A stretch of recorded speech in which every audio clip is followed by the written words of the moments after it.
नमस्कार, आप देख रहे हैं स्पेशल रिपोर्ट न्यूज रूम से। आपके साथ मैं हूं अंजना ओम कश्यप। आज हम महाराष्ट्र में अनिल देशमुख के इस्तीफे की इनसाइड स्टोरी आपको बताएंगे। आज हम आपको बताएंगे कि सीबीआई जांच का डर है या फिर शरद पवार के ऑर्डर के तहत अनिल देशमुख ने अपना इस्तीफा दिया है।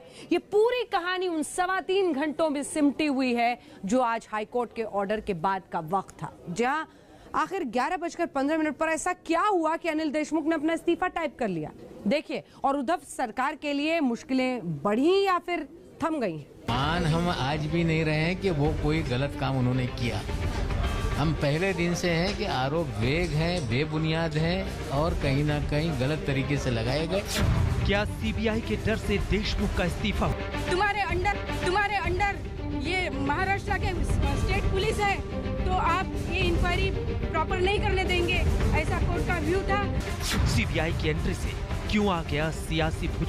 नैतिकता के आधार पर गृह मंत्री महाराष्ट्र इनको अपने पद पर बने रहने का कोई अधिकार नहीं है।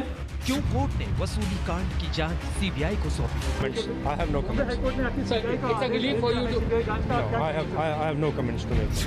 क्या महाराष्ट्र के वसूली कांड में फंसे अनिल देशमुख का इस्तीफा डर या नैतिकता? जानते हैं कि शरद पवार के इशारे पर ही वो इस्तीफा देते या न देते, लेकिन हमारे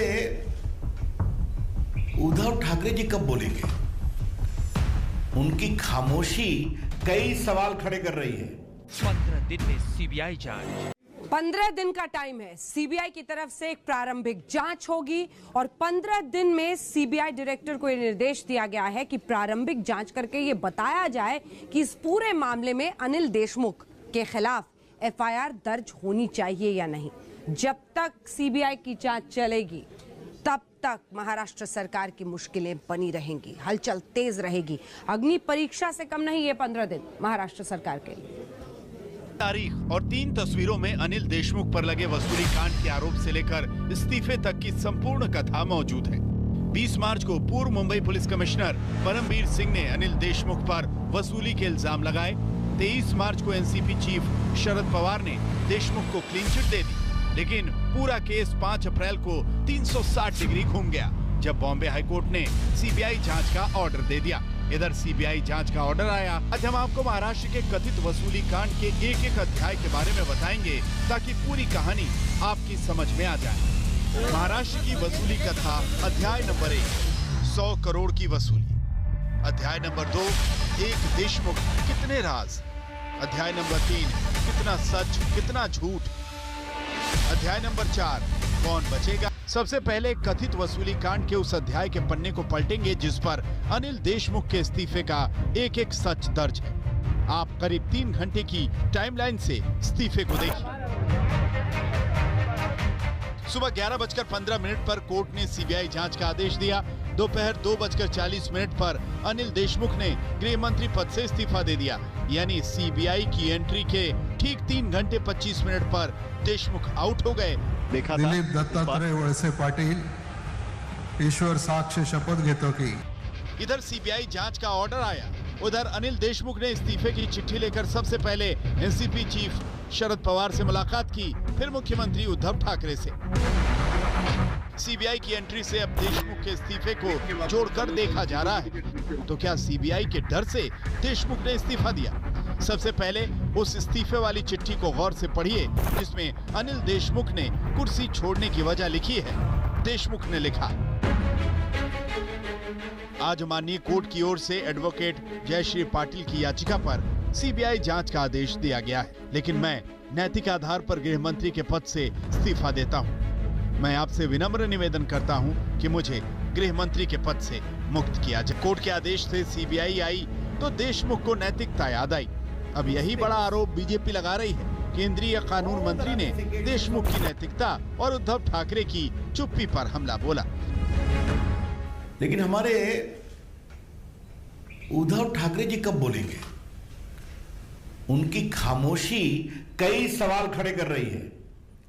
The consistent, conspicuous silence of Mr. Uddhav Thackeray is by itself raising a lot of questions. मुख्यमंत्री मौन क्यों है?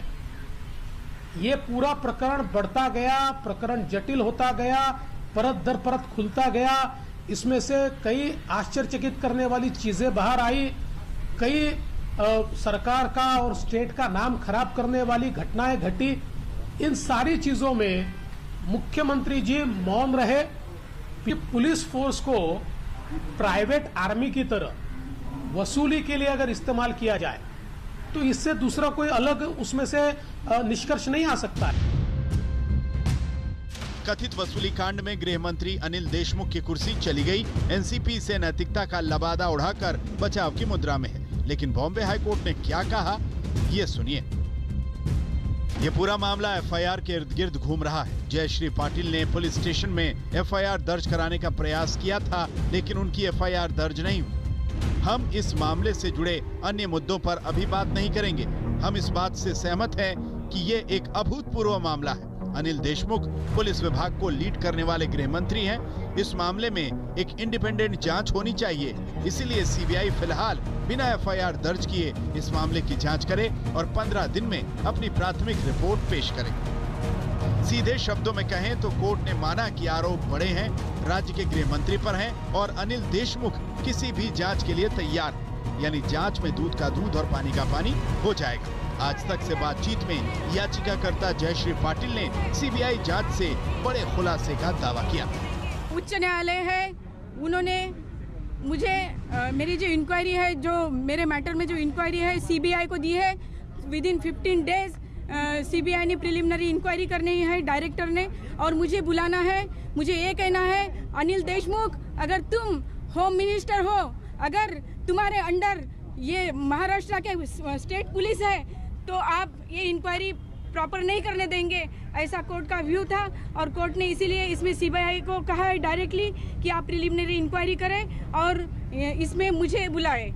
महाराष्ट्र की महाविकास अघाड़ी सरकार के लिए कोर्ट का ऑर्डर झटका है, क्योंकि मुख्यमंत्री उद्धव ठाकरे पहले ही उच्च न्यायालय के एक सेवानिवृत्त न्यायाधीश को वसूली कांड की जांच का जिम्मा सौंप चुके हैं। ऐसे में अब सीबीआई की एंट्री को महाराष्ट्र में अपने अपने एंगल से देखा जा रहा है। देखिए, पहले दिन से सरकार की भूमिका संशयास्पद है, क्योंकि सचिन वाजे ये बहुत छोटा आदमी है। इसके ऑपरेटर्स और हैंडलर्स ये सरकार में बैठे। मान हम आज भी नहीं रहे हैं कि वो कोई गलत काम उन्होंने किया। हम पहले दिन से हैं कि आरोप वेग हैं, बेबुनियाद हैं और कहीं ना कहीं गलत तरीके से लगाए गए। तो उन्होंने मतलब उस पद से उसी दिन हटने की आवश्यकता थी, लेकिन उनको बचाने की कोशिश एनसीबी के द्वारा हो गई। माननीय उद्धव ठाकरे सरकार की तरफ से उनको बचाने की कोशिश हो गई थी। देखिए, हमारे देश में हमने ऐसी परंपराएं देखी हैं कि एक ट्रेन की दुर्घटना हो जाती थी तो लाल बहादुर शास्त्री रिजाइन कर देते थे। यहाँ उनका ही अपना कमिश्नर आरोप लगाता है, सही है गलत है वो बात की बात है, वो तो जांच के बाद पता चलेगा, लेकिन इतना संगीन आरोप लगाता है उसके बाद भी कोई व्यक्ति अपने पद पर टिका है, तो मुझे लगता है कि यह उसकी नैतिकता से जुड़ा प्रश्न है। नैतिकता का तकाजा तो यह है कि हट जाना चाहिए, लेकिन अगर नैतिकता नहीं है तो आगे आप कुछ नहीं कह सकते। तो क्या वसूली कांड में अनिल देशमुख का इस्तीफा अब उद्धव ठाकरे की मुश्किल बढ़ाने वाला है, या फिर अब इस्तीफे के बाद उद्धव का खतरा? अनिल देशमुख के इस्तीफे को लेकर एनसीपी पर काफी राजनीतिक दबाव था, लेकिन जो काम राजनीतिक दबाव नहीं कर पाया वो बॉम्बे हाई कोर्ट के फैसले ने 3 घंटे में कर दिया। अनिल देशमुख गए और दिलीप वलसे पाटिल आए। इससे सरकार अब गृह विभाग की छवि सुधारने की कोशिश करेगी, लेकिन क्या इससे ये मिलीजुली सरकार पर सियासी खतरे का संकट मंडरा रहा है? यह कहना तो थोड़ी जल्दबाजी होगी, लेकिन सीबीआई की एंट्री ने सरकार की मुश्किलें जरूर बढ़ा दी है। कमलेश सुतार के साथ साहिल जोशी, मुंबई आज तक। तो मामला इतना है कि जब तक सीबीआई की जांच चलेगी तब तक मुश्किलें उद्धव सरकार की बनी रहेंगी। इधर एक मामला तो निपट गया, अनिल देशमुख गृह मंत्री पद से नप गए। अनिल देशमुख आउट, और दूसरी तरफ अब नए गृह मंत्री कामकाज संभालेंगे दिलीप पाटिल। लेकिन अब उद्धव सरकार यहां पर हार नहीं मान रही है। मुश्किलें जरूर बरकरार है, लेकिन वो इसके खिलाफ सुप्रीम कोर्ट जा रही है। पवार साहब का पहला स्टेटमेंट बहुत महत्व का था। उन्होंने कहा यह बहुत गंभीर आरोप है, अगर आरोप गंभीर है तो सबसे पहले गृह मंत्री को उनके पद से हटाया जाना चाहिए। सीबीआई की एंट्री के बाद महाराष्ट्र की सियासी हवा अब किस दिशा की ओर बढ़ेगी, सबसे बड़ा सवाल यही है। क्योंकि जब अनिल देशमुख के खिलाफ मुंबई पुलिस के पूर्व कमिश्नर ने खुल्लम खुल्ला मोर्चा खोला था, तब से लेकर अब तक एनसीपी और शिवसेना अनिल देशमुख पर लगे सभी आरोपों को सिरे से खारिज करते आए हैं। उल्टा मुंबई पुलिस के पूर्व कमिश्नर परमबीर पर सवाल उठाते हैं। There is a clear-cut information, there is a record that Mr. Deshmukh was hospitalized and it is also certified by hospital. Secondly, he was discharged on 15th of February and advised from 15th February to 27th February for house quarantine. Deshmukh को सियासी हमलों से बचाने के लिए party ढाल बनकर खड़ी हो गई थी। ये तब था जब बीजेपी एक के बाद एक वसूली कांड पर गृह मंत्री के इस्तीफे की मांग कर रही थी।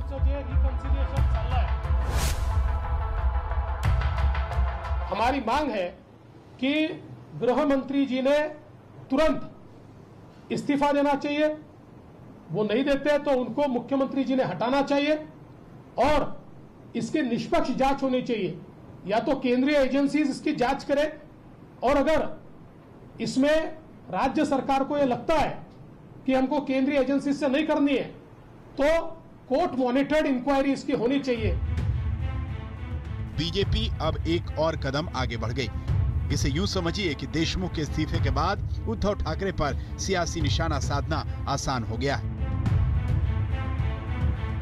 यानी सीबीआई अब परमबीर सिंह के आरोपों की जांच करेगी। अगले 15 दिन में सीबीआई पता लगाएगी कि 100 करोड़ की वसूली के आरोप में कितना दम है। सरल भाषा में आपको बताएं कि सीबीआई की प्रारंभिक जांच उद्धव ठाकरे सरकार के लिए किसी अग्नि परीक्षा से कम नहीं होगी। सीबीआई जांच में वसूली कांड को 4 एंगल से खंगालेगी। यानी 100 करोड़ की वसूली के लिए अनिल देशमुख ने कहा था या नहीं। अगर देशमुख ने 100 करोड़ की वसूली के लिए कहा था तो मीटिंग की लोकेशन क्या थी? क्या वसूली कांड में सिर्फ अनिल देशमुख शामिल थे या फिर इसकी कड़ी कहीं और जुड़ती है? और आखिर में सीबीआई ये पता लगाएगी कि जो सबूत यानी मैसेज परमबीर सिंह ने दिए हैं उसमें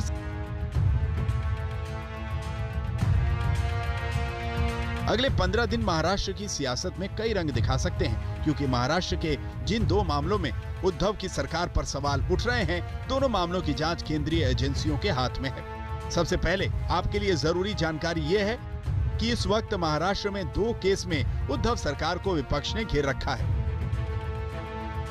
पहला केस एंटीलिया के पास विस्फोटक कार। इसी विस्फोटक वाली कार से मनसुख मर्डर केस जुड़ा हुआ है। इसी केस में सचिन वाजे गिरफ्तार है और केस की जांच एनआईए कर रही। वहीं दूसरा केस 100 करोड़ वसूली का है। इस मामले में मुंबई पुलिस के पूर्व कमिश्नर परमबीर सिंह की मुख्यमंत्री को लिखी चिट्ठी है। अब तक ये मामला सिर्फ चिट्ठी और आरोप तक सीमित था, लेकिन अब इस केस की जांच सीबीआई को मिल गई है। यानी महाराष्ट्र में 2 बड़े केस, एक की जांच एनआईए कर रही है और दूसरी की जांच सीबीआई करेगी। ठाकरे सरकार के लिए मुश्किल इसलिए बड़ी है क्योंकि सीबीआई जांच का आदेश कोर्ट से आया है। और जब तक ये शुरू होती है, सीबीआई जांच करती है, इंक्वायरी, और आप बॉम्बे हाईकोर्ट का आदेश देख लीजिए। बॉम्बे हाईकोर्ट ने कहा है अपने आदेश में साफ साफ कि जो आरोप परमबीर सिंह लगा रहे हैं वो उसको दरकिनार नहीं किया जा सकता। बहुत गंभीर आरोप है और कॉग्निजेबल ऑफेंस बनता है। प्राइम फेसाई ऊपरी तौर पर देखने में इसमें ऑफेंस बनता है। यही वजह है कि बॉम्बे हाईकोर्ट ने इस पूरे मामले में सीबीआई की जांच सौंपी है और यही वजह है कि अब जब ये पूरी जांच पड़ताल शुरू होगी तो 15 दिनों में ही पता लग पाएगा कि सीबीआई को क्या मिल रहा है और क्या नहीं मिल रहा है। उसके आधार पे वो डिसाइड करेंगे कि एफआईआर रजिस्टर करना है कि नहीं। लेकिन मुश्किल अभी कम नहीं हुई है, अभी तो बढ़ी है। बीजेपी को बैठे बिठाए बड़ा मुद्दा मिल गया और इसी मुद्दे को हथियार बनाकर उद्धव सरकार पर वार किया जा रहा है। हमारे मांगने से वो कोई इस्तीफा वगैरह तो देने नहीं वाले। कम से कम मिनिमम हमारी अपेक्षा ये है कि आपके नाक के नीचे इतना सिंडिकेट चल रहा है, आपके नाक के नीचे लोग पैसा वसूली, हफ्ता वसूली कर रहे हैं, एक्सटॉर्शन चल रहा है और पुलिस एक्सटॉर्शनिस्ट बन रही है। ऐसे समय आप कम से कम जनता को आश्वस्त तो करें कि हम इसके ऊपर कोई उपाय करेंगे, हम किसी के ऊपर एक्शन लेंगे। उसकी जगह आप तो सबको शेल्टर करते जा रहे हैं। तो इसलिए हम तो कम से कम मिनिमम एटलीस्ट वो सामने आकर बयान दे और जनता के सामने 2 बातें तो कहें। सवाल ये भी है कि अगर वसूली कांड में रत्ती भर सच्चाई नहीं थी तो अनिल देशमुख ने पहले इस्तीफा क्यों नहीं दिया? आरोपों की जांच होने तक कुर्सी से हट जाए और आरोपों का दूध और पानी का पानी होते ही वापस लौट आते। वसूली कांड मौजूदा सरकार के लिए ऐसा मुद्दा है जिससे ना तो वो उगल सकती है ना ही निगल सकती है। इसे यूं समझिए, आरोप लगाने वाला कोई आम इंसान नहीं बल्कि सीनियर सर्विंग IPS अधिकारी है। आरोप लगाने से कुछ समय पहले तक परमबीर सिंह मुंबई पुलिस के कमिश्नर थे। CBI की जांच में अनिल देशमुख के साथ परमबीर के रोल की जांच होगी, क्योंकि परमबीर ने तबादले के बाद सनसनीखेज आरोप लगाए थे। ऐसे में इस केस में अब CBI की जांच पर सबकी नजरें हैं। जैसे जैसे जांच बढ़ेगी वैसे वैसे कथित वसूली कांड की परतें खुलेंगी, यानी आरोपों में कितना हकीकत है और कितना फसाना है इसका पता चलेगा। विद्या कमलेश सुथार और साहिल जोशी के साथ आज तक ब्यूरो। इधर बीजेपी महाराष्ट्र सरकार को घेर रही है तो दूसरी तरफ केंद्र में कांग्रेस पार्टी हावी है। इस वक्त भारतीय जनता पार्टी पर गंभीर आरोपों के साथ आखिर राफेल सौदे के मुद्दे पर फ्रांस की एक मीडिया रिपोर्ट को लेकर इतना सियासी बवाल क्यों? देखिए, कांग्रेस पार्टी फिर राफेल की बात कर रही है। सुप्रीम कोर्ट में तो हार गए, CAG ने भी फिर उसको रिजेक्ट कर दिया। मैं कांग्रेस पार्टी से कहूंगा, कृपया करके भारत की सुरक्षा बलों के मनोबल को कमजोर न करें। और ये बात मैं बड़ी जिम्मेदारी से कहता हूं, ये उनका इतिहास है।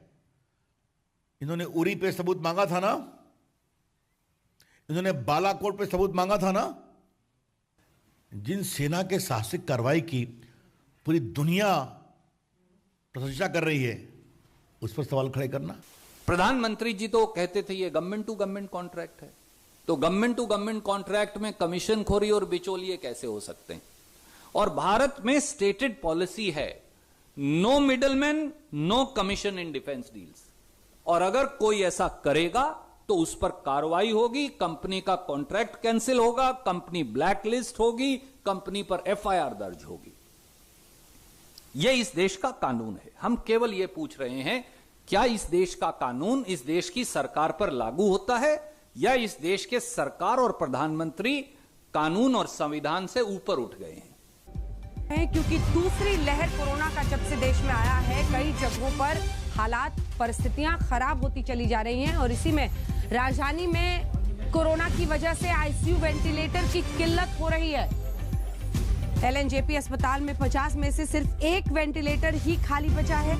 एम्स के ट्रॉमा सेंटर में 71 में से 12 वेंटिलेटर खाली हैं। दिल्ली के 26 प्राइवेट हॉस्पिटल्स के वेंटिलेटर पूरी तरह से फुल हो चुके हैं। दिल्ली के 33 प्राइवेट हॉस्पिटल्स में ICU बेड भी भर गए हैं। तो चाहे ICU के बेड हो, वेंटिलेटर्स हो, इन तमाम किल्लतों का सामना करना पड़ रहा है और अब तो दिल्ली में 4000 के ऊपर मामले आ रहे हैं रोजाना।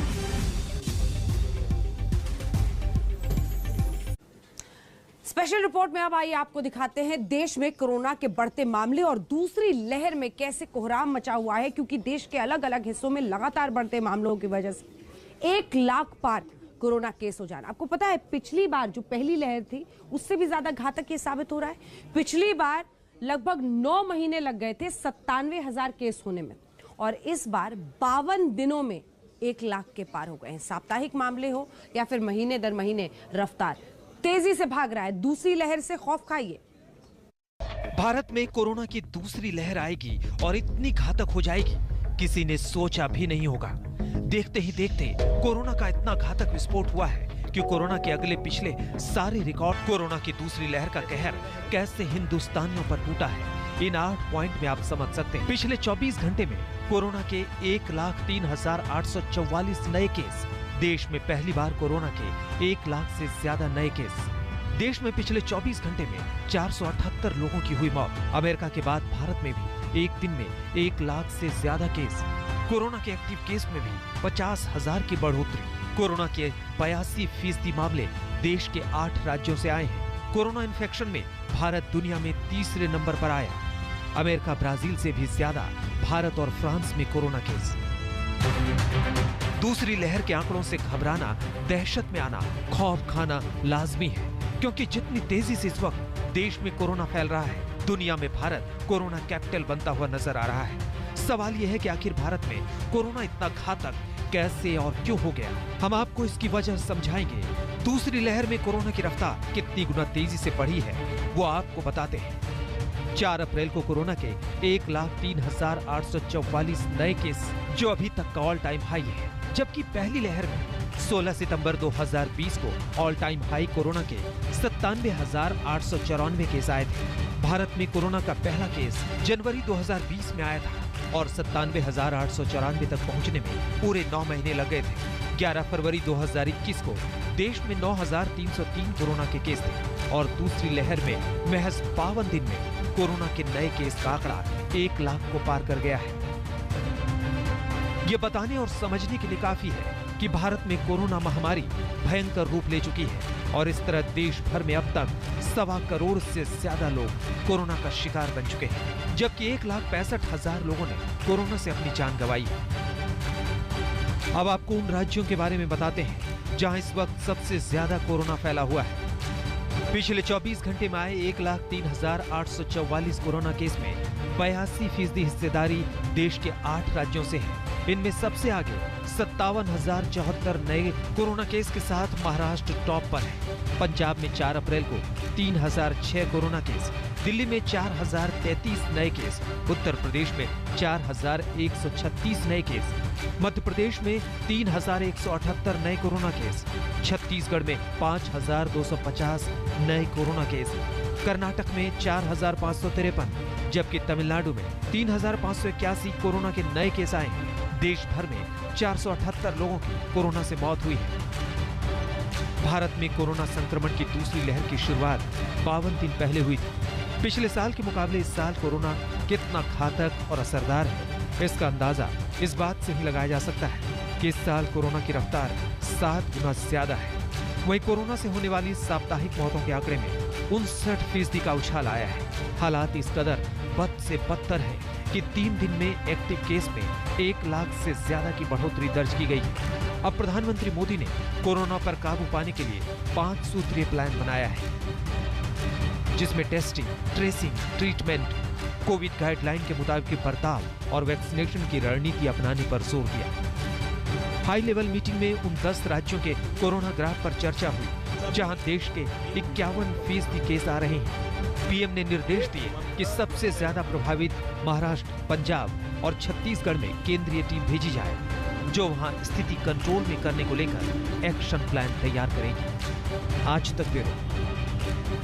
मुश्किल और अचरज दोनों तो उन राज्यों से है जहां से सबसे ज्यादा मामले आ रहे हैं। महाराष्ट्र, आधे से ज्यादा केस महाराष्ट्र से है और इस बार तो बॉलीवुड में भी जबरदस्त घुसपैठ हो गई है। मतलब बहुत सारे कलाकार संक्रमित हो गए कोरोना से। महाराष्ट्र में कोरोना का सबसे घातक विस्फोट हुआ है और इस विस्फोट ने समूचे देश को हिलाकर रख दिया है। और तो और कोरोना वायरस बॉलीवुड में भी भयंकर घुस गया है। बॉलीवुड में कोरोना से बीमार पड़ने वालों की लाइन लग गई है। अक्षय कुमार, भूमि पेडनेकर, विक्की कौशल, गोविंदा, आलिया भट्ट, आमिर खान, कार्तिक आर्यन, सना फातिमा शेख, मनोज वाजपेयी, परेश रावल, आर माधवन, तारा सुतारिया, बप्पी लाहिड़ी, रणबीर कपूर और तो और क्रिकेट की दुनिया के मास्टर ब्लास्टर रहे सचिन तेंदुलकर भी कोरोना का शिकार हो गए। लेकिन आज सबसे पहले बात बॉलीवुड के खिलाड़ी सिंह इज किंग अक्षय कुमार की कर। अक्षय कुमार इन दिनों फिल्म राम सेतु की शूटिंग कर रहे हैं, लेकिन राम सेतु के सेट पर ऐसा कोरोना विस्फोट हुआ कि अक्षय कुमार समेत यूनिट के 45 लोगों को कोरोना हो गया। राम सेतु की पूरी टीम को क्वारंटीन कर दिया गया है, लेकिन अक्षय कुमार होम क्वारंटीन छोड़कर अस्पताल शिफ्ट हो गए हैं। आज उन्होंने खुद इसकी जानकारी दी। आप सभी की दुआओं और प्रार्थना के लिए धन्यवाद। इनका असर हो रहा है। मैं अच्छा हूं, लेकिन एहतियात के तौर पर अस्पताल में भर्ती हो गया हूं।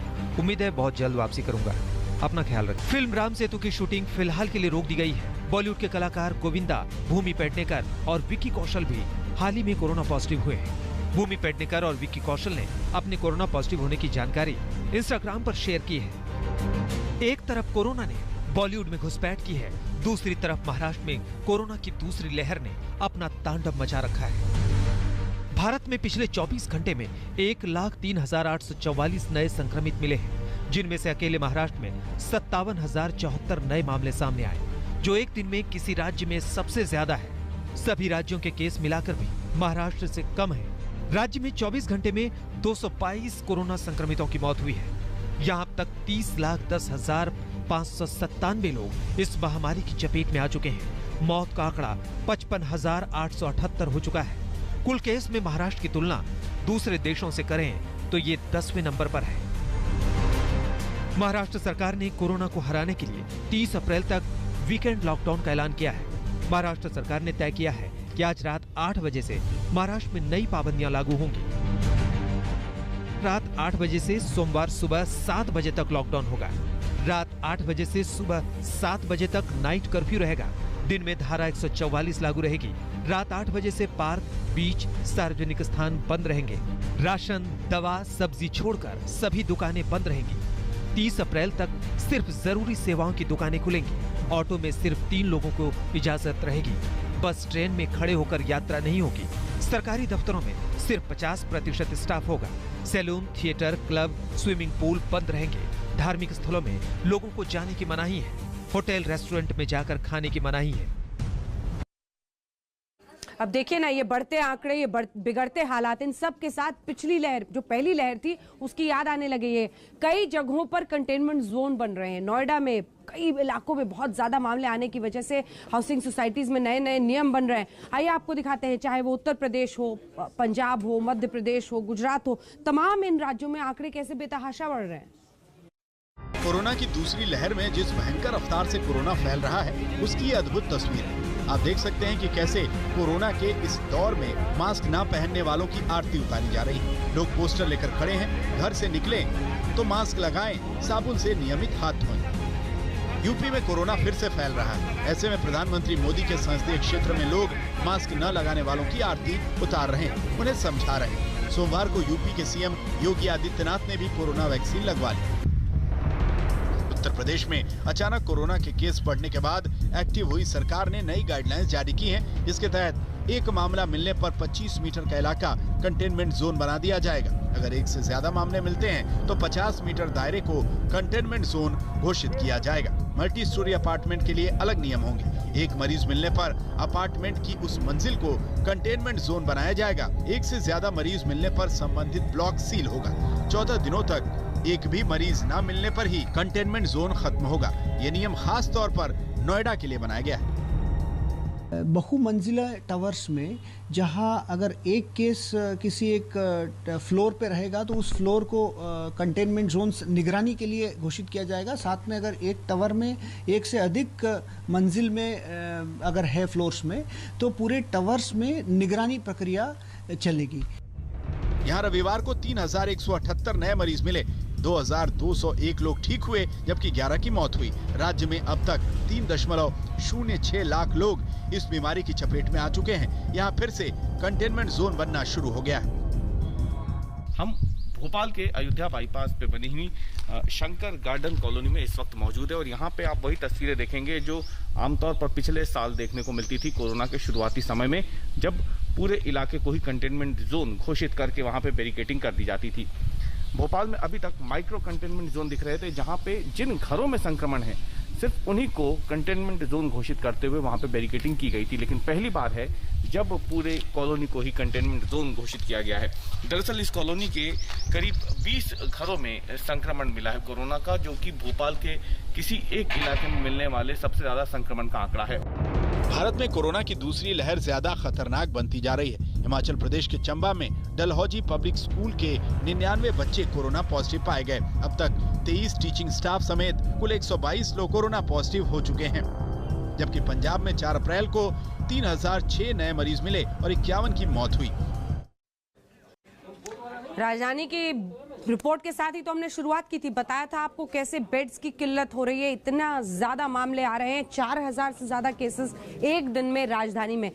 पहली लहर हो, दूसरी लहर हो, दिल्ली भी जिस तरह से लगातार ये भार झेल रही है कोरोना के बढ़ते संक्रमण का, ये आपको अपनी इस रिपोर्ट में दिखाते हैं। हालांकि 2 अच्छे फैसले लिए गए हैं। एक तो अब 24 घंटे वैक्सीनेशन किया जाएगा और दूसरा बस अड्डों पर चेकिंग होगी, टेस्टिंग कोरोना की।